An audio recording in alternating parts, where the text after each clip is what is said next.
I'm the only one that's had successful Doctor Dolittle movies, and the only one that can't do a Doctor Dolittle sequel. And I found that out when I got an idea.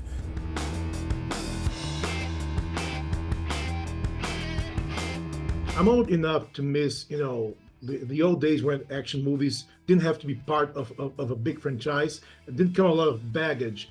And the only goal was, being fun. So, what makes a good action movie for you? What's the secret sauce? I've never done just an action movie. Action. My movies have all the action comedies.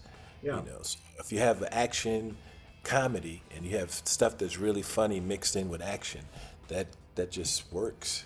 It always does. And I take pride in being I kind of pioneered the genre of action movies. The very first action comedy movie is 48 Hours. It's the very first one. Before 48 Hours, there was no comedy in an action movie. Cops were real hard ass, like Clint Eastwood and Charles Bronson. Go ahead and make my day, punk. It was serious. And 48 Hours was the first movie where you had serious bad guys and crime and blood and cursing and comedy mixed in with it. And it was like, they were surprised actually when that movie were like, wow, like they stumbled onto something. And the next one to do it was Beverly Hills Cop.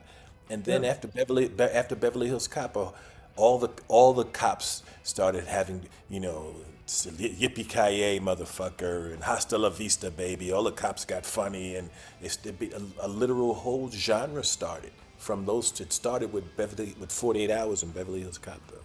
I need a couple of other things sprinkled into the action. Like I need it to be action and love, or action and comedy, like to bring more juice to the characters. And luckily, we got all three.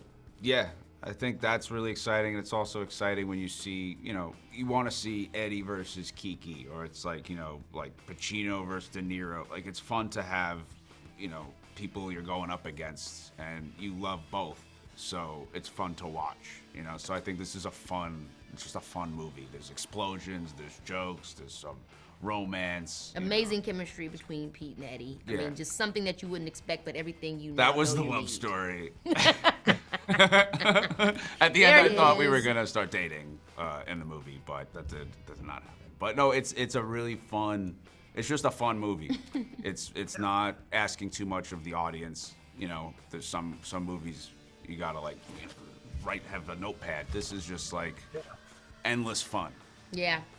Do you think that the way of making those movies has changed in the last, I don't know, 30, 20 years?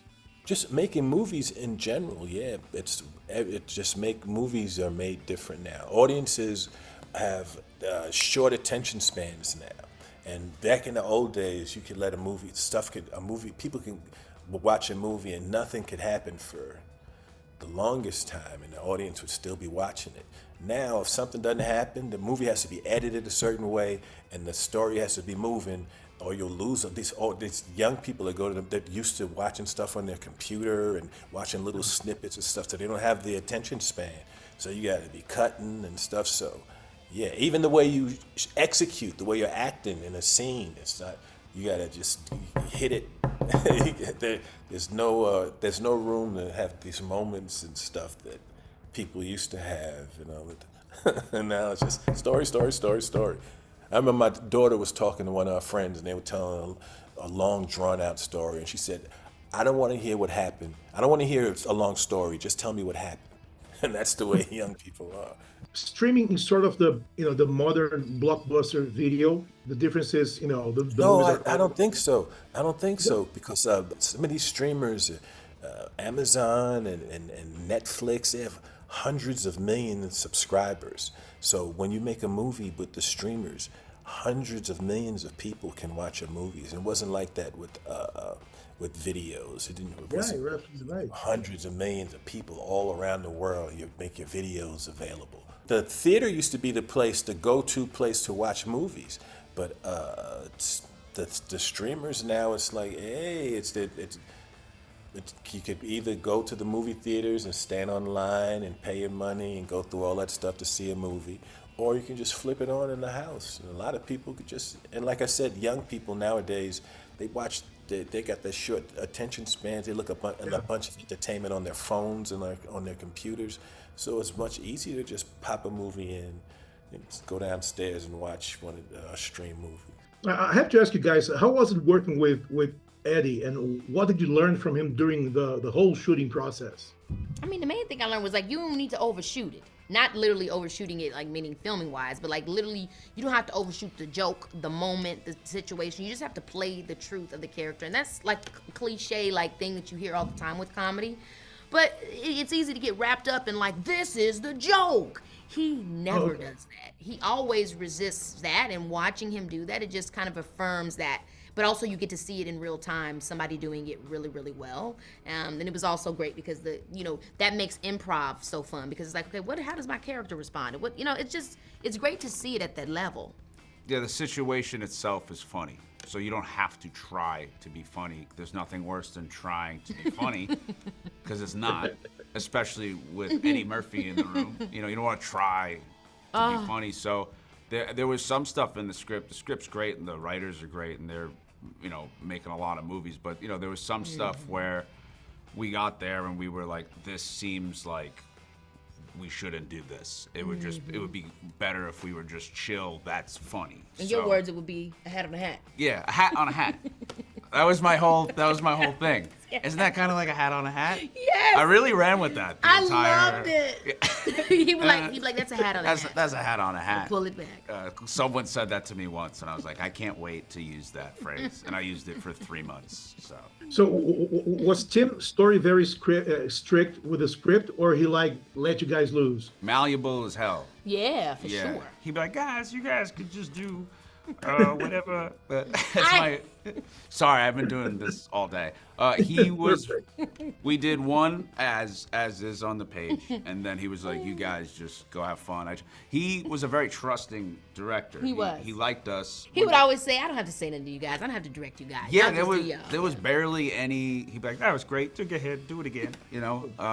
So when you trust the director and the director trusts you and you guys all have the same goal and everyone's fun, then that leaves room for more fun. And then you feel more inclined to try something, and it might work or it might not, but it was a really trusting set. So streaming is sort of the modern, blockbuster video, and I guess the difference is that the movies are always available. You don't have to wait.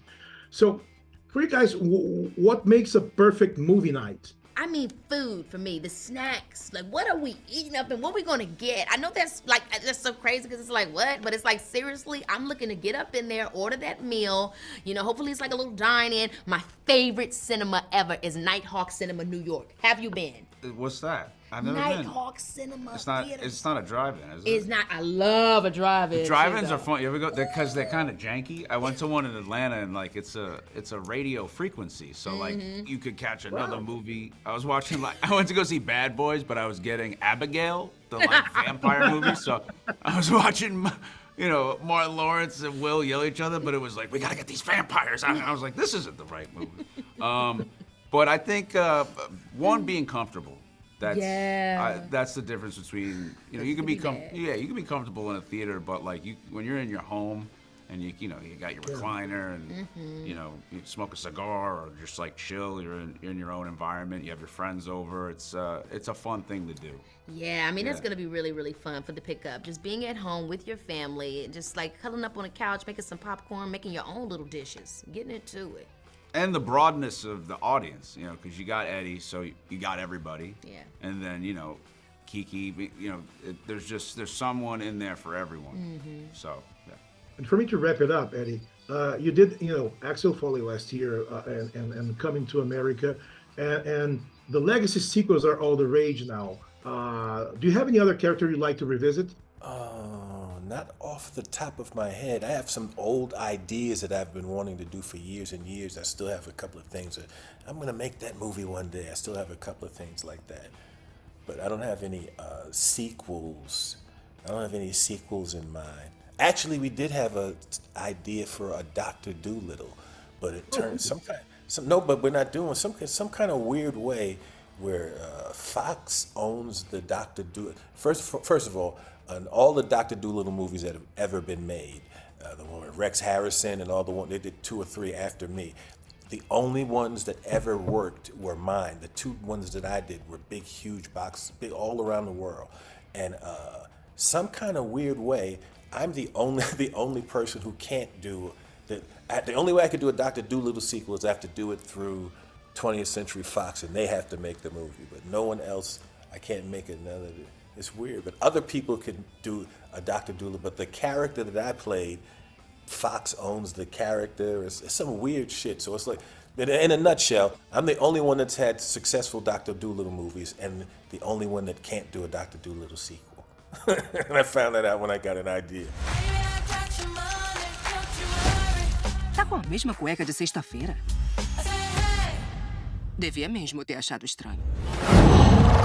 Whoa.